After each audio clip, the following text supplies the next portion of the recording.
자, 다음은 보궐선거 얘기 좀 가보겠습니다.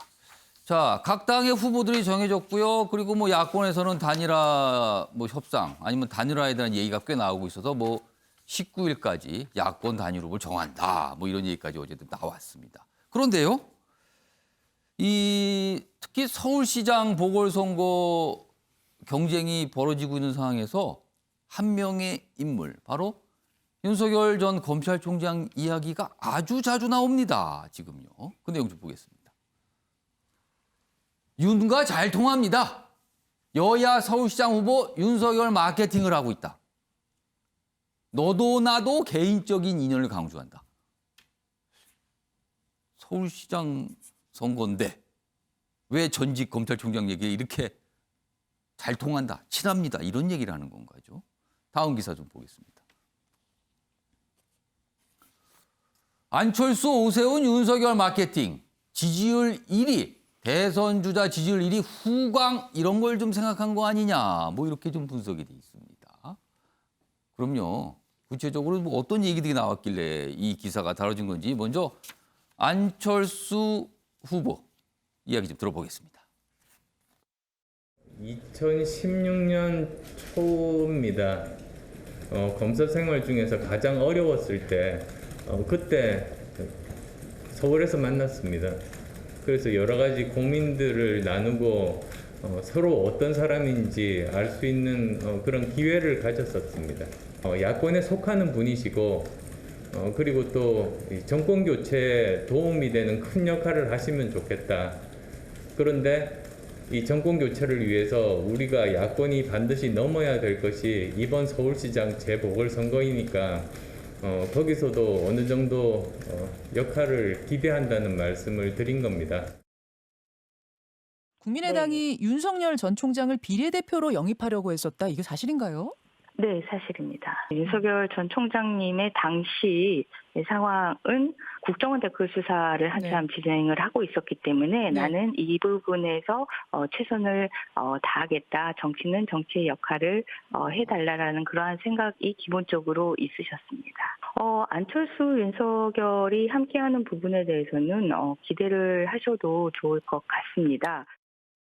하는 부분을 기대하셔도 좋습니다. 이렇게 됩니다. 지금 안철수 후보 그리고 안철수 후보 측 이야기죠. 다음 화면은 오세훈 후보 이야기입니다.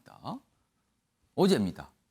윤 전 총장과 얼마든지 만나고 협조할 수 있다. 직접은 아니지만 모종의 의사소통 시작. 함께 뜻 모아 할 일 많을 것. 자, 협조할 수 있다. 할 일 많을 것. 이거는 본인 생각이에요. 근데 모종의 의사소통을 시작했다는 거예요. 이렇게까지 얘기가 나옵니다. 이종근 평론가. 네네. 서울시장 선거는 윤석열 전 검찰총장과 친해야 유리하다 이렇게 판단하는 겁니까? 이거 무슨 그렇죠. 상황입니까? 이거? 정치학에서 또 후광 효과라는 게 있습니다. 후광 효과라는 게 상대방의 어떤 빛을 나누어 받아서 거기에 대한 어떤 효과를 보는 것인데 서로 경쟁을 하죠. 안철수 후보 같은 경우는 이렇게 얘기를 합니다. 그러니까 6년 전이에요, 자그마치. 2016년도에 출마를 권유했다.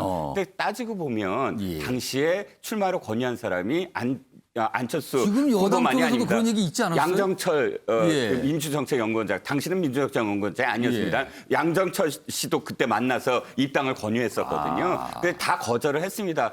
아니 6년 전에 만난 것을 갖고 또 오세훈 후보도 지금 모종의 의사소통을 한다 하는데 안철수 대표만 하더라도 벌써 당대표도 했죠. 대통령 선거 나왔죠. 서울시장 2번 나왔죠. 국회의원 선거도 했죠. 그럼 완전히 정치에 대해서는 대선배 아닙니까? 그렇다면 발광체와 반사체가 있는데 발광체가 되어야지 반사체가 안 되지 않겠습니까? 윤석열 정치 초년병의 빛을 자기가 반사해서 효과를 얻겠다고 한다면 당장의 효과를 얻을 수는 있지는 모르겠지만 발광체로서 대권 주자나 혹은 서울시장 후보로서는 사실 면구스럽다 이 말씀을 드리고 싶네요. 그러니까 스스로 빚을 내야지 남의 빚을 받을 생각을 합니까? 이런 말씀이시네요.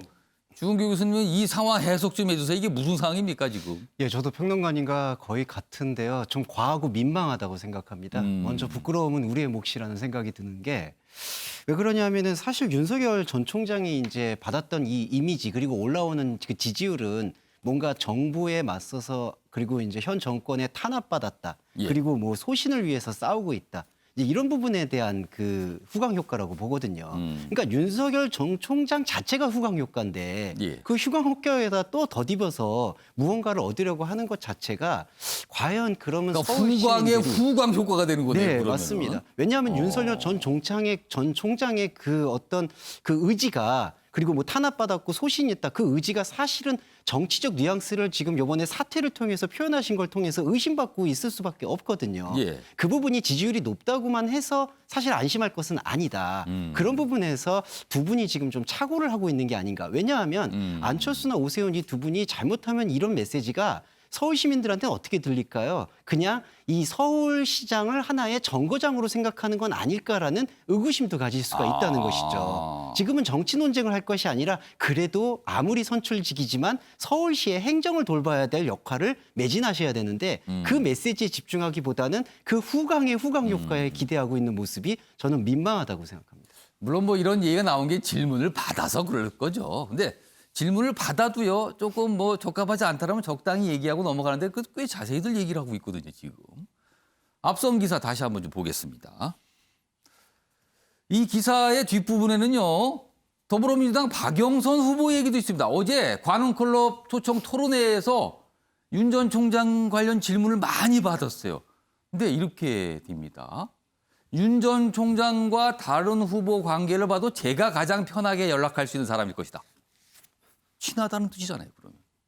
자, 그럼 박영선 후보는 어제 어떻게 얘기했는지 확인해 보겠습니다. 지금까지 이런 윤석열 총장과 관련된 뭐 예를 들어서 뭐 어떻게 한다더라라는 것은 다 소설이다라고 전해 들었습니다. 네. 그리고 제가 실제로 확인하기도 했고요.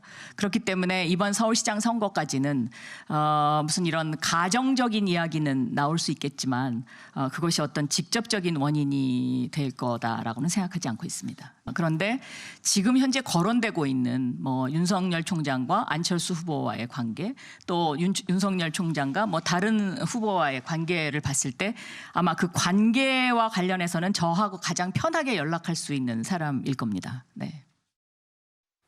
자, 어제 박영선 후보가 본인을 위한 토론회였어요. 그런데 윤 전 총장 질문이 참 많이 나왔어요. 그래서 계속 답변을 하다가 이제 마지막 부분에 제가 가장 편하게 연락할 수 있는 사이일 겁니다. 이렇게 딱 얘기가 나왔습니다. 윤학 교수님. 네. 이 박영선 장관의 생각은 뭐죠?